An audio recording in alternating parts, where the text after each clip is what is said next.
Je l'ai entendu avant de le voir. Une toux humide et rauque que je percevais derrière moi. Quand je me suis retourné, il me suivait.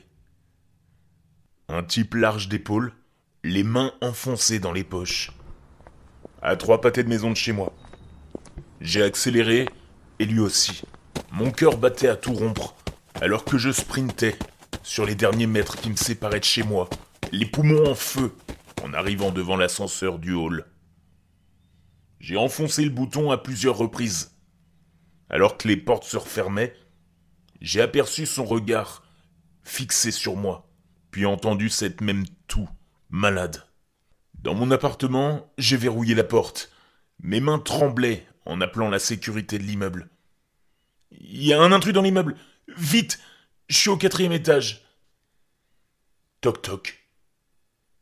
2 claquements sur la porte, suivi par quelqu'un qui tousse. Je suis resté figé. Un emballage crasseux taché de chocolat, un Snickers, a glissé sous la porte.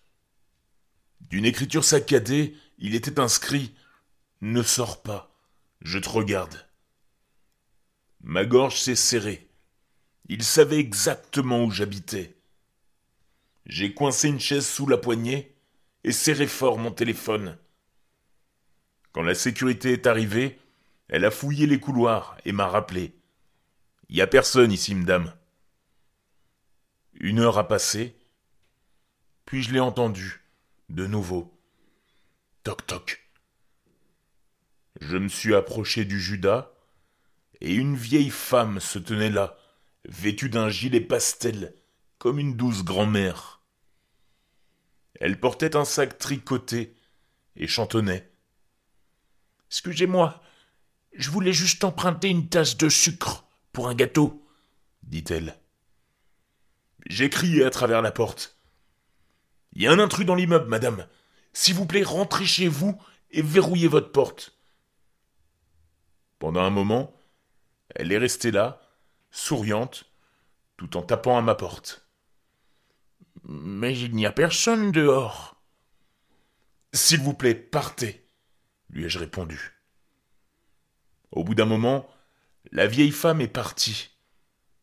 J'ai prié pour qu'elle soit en sécurité, pour qu'il ne lui arrive rien.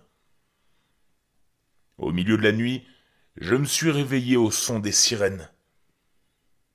Quelques instants plus tard, j'ai entendu des pas et des voix dans le couloir. J'ai appelé la sécurité une nouvelle fois. « On sait, » a-t-il dit. « C'est bon, elle a été attrapée. Vous pouvez sortir maintenant. » Elle. J'ai ouvert la porte, et dans le couloir, la vieille femme de tout à l'heure était menottée par la police. Elle m'a fait un signe de la main, couverte de sang. Alors que la police la faisait passer devant moi, elle m'a souri et m'a dit « J'ai failli t'avoir, mais c'est lui qui m'a arrêté. » Elle désignait, en levant le menton, l'homme qui disparaissait au coin du couloir, sa toux encore humide résonnant dans l'air.